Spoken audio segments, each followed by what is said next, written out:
আমার কাছে আইসো, বিশ্বাস করে আইসো? বিশ্বাস করে। তুমি হিন্দু না মুসলমান? মুসলমান। একবার কও বিসমিল্লাহ, বিসমিল্লাহ। আরেকবার কও সুবহানাল্লাহ। সুবহানাল্লাহ। নাম গুলে নিলে ভালো না ক্ষতি? ভালো। তোমার চারটা কথা বলে দিয়ে যাবো। কথা চারটা যদি সত্য হয় সত্য বলবি, মিথ্যার আশ্রয় নিবি, আল্লাহর কাছে ঠেকা থাকবি।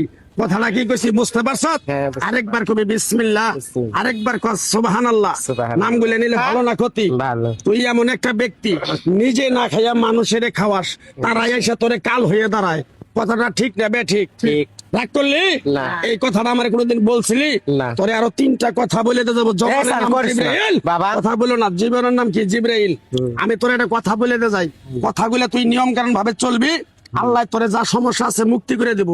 কথাটা কি কইছি বুঝতে পারছ? হ্যাঁ, বুঝতে তুই এমন একটা ব্যক্তি, মানুষের দুঃখ কষ্ট দেখতে পারস না, তার পাশে যাই দাঁড়াস, তারাই তোরে ক্ষতি করার জন্য তোরে পিছে পিছে ঘুরে।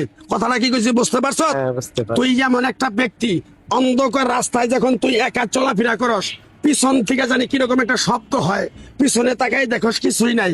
কথাটা ঠিক নেবে ঠিক? ঠিক। যখন তোর কাছে টাকা পয়সা থাকে, তখন তোর আত্মীয় স্বজন বন্ধু বান্ধব গ্রামবাসী থাকে। যখন তোর কাছে টাকা পয়সা থাকে না, তোর আপন মানুষও তোর কাছে থাকে না। কথাটা ঠিক নেবে ঠিক? ঠিক। রাগ করলি? না। আরেকবার কবি বিসমিল্লাহ, বিসমিল্লাহ। আরেকবার কস সুবহানাল্লাহ। সুবহানাল্লাহ। নাম গুলে নিলে ভালো না ক্ষতি? ভালো। তোরে তিনটা কথা বলে দিতে চাইছিলাম, কথা তিনটা যে আমি বলছি, সত্য বলছি না মিথ্যা বলছি? সত্য। রাগ করলি? না। আমার ওস্তাদে বলছে, পাগলারে তুই আমার সাথে 11 বছর বাংলাদেশে থাকলি, তোরে যদি এক টুকরা গাছ না দিয়ে যাই, তুই মানুষের কাছে বিলিয়ে দিবি, উপকার হলে তোর জন্য আমার জন্য দোয়া করব। তাই আমি আমার ওস্তাদের কথা মান্য করে গাছ গাছরা তাবিজ কবজ দিয়ে কারো কাছে টাকা পয়সা নিয়ে খাই না। আমি যে তোরে কথা কটা বলছি, সত্য বলছি না মিথ্যা বলছিলাম? সত্য। রাগ করলি? না। তোর সাথে আগে পিছে কোনদিন দেখা হয়েছিল? না। যদি উপকার হয় মসজিদ মাদ্রাসা এতিমখানায় 10 20 50 টাকা দিতে পারবি? পারবো। বিশ্বাসে বস্তু মিলে তর্কে বহুদূর। আমার ওস্তাদে বলছে, পাগলারে এই গাছটা দিয়ে যদি টাকা পয়সা খাস, তাহলে তোর লাখ মুখ দিয়ে রক্ত উঠে তুই মারা যাবি। তাই আমার ওস্তাদের কথা মান্য করে তাবিজ কবজ দিয়ে কারো কাছে টাকা পয়সা নিয়ে খাই না। তোর কাছ থেকে সামান্য কিছু টাকা নিয়া আমি তোর হোটেলে একসঙ্গে খামু, দিতে পারবি? আছে? থাক, বুঝতে পারছি। পারবো। তোর কাছ থেকে যদি কেউ 10 টাকা চায়, তাহলে তুই 500 টাকা হাওলাত দাস।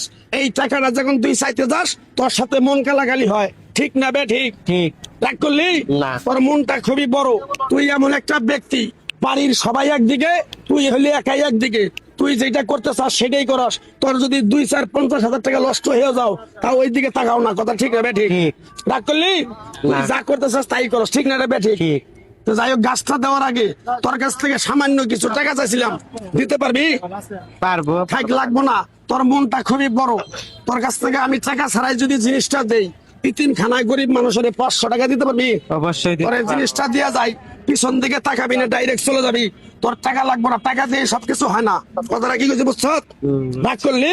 না, রাগ তোর এই জিনিসটা দেওয়ার পরে পিছন দিকে তাকাবি না, ডাইরেক্ট আধা কেজি সয়াবিন তেলের ভিতরে ভিজাইয়া ঠিকভাবে ব্যবহার করবি। আশা আকাঙ্ক্ষা যা যেটা করছ, আল্লাহ তোরে মুক্তি করে দেবো। কথাটা বুঝতে পারছ? হ্যাঁ, বুঝতে যে পারছি। কাজটায় হাত দিবি সফলতা পাবি। ধর বিসমিল্লাহ বলার সাথে সাথে পিছনে তাকাবি না। জাগা যা, তোর টেয়া ছাড়াই দিস না।